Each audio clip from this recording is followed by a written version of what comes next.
which has to do with Lag BaOmer. Lag BaOmer has two reasons that we celebrate it. One is that it's the anniversary, the yahrzeit of Rabbi Shimon Bar Yochai.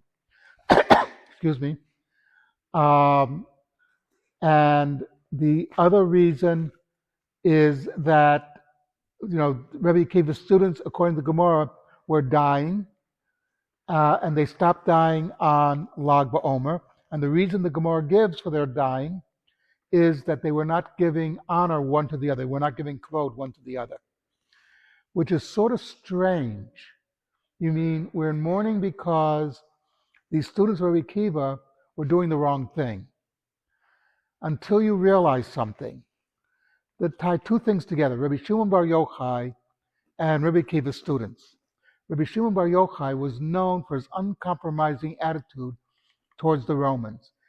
When they were debating, there's a debate that's recorded, and they were debating whether Romans are good or bad. And Rabbi Shimon Bar Yochai said, they're all bad. They don't do anything for anybody but themselves. So don't give me this that they're doing anything good for us. They're occupiers, we have to get rid of them. And that was his attitude.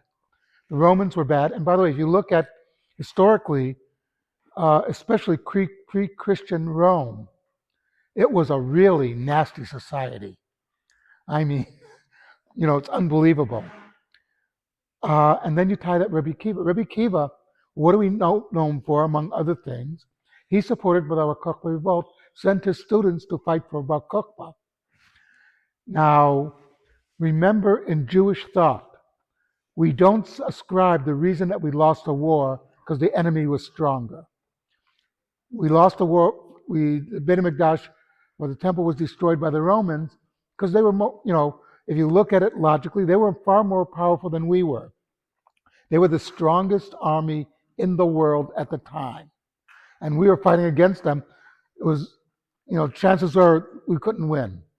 But that's not why we say the Beit HaMikdash was destroyed.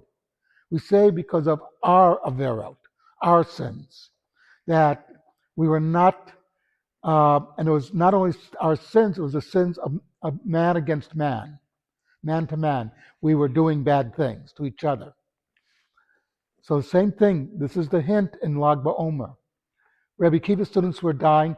Why? Because they were not honoring each other. In other words, they did not learn the lesson of the destruction of the Beit HaMikdash, that they didn't respect each other. And when they don't respect each other, then that leads to a disaster. What? Well, I wasn't here. No, but the point is,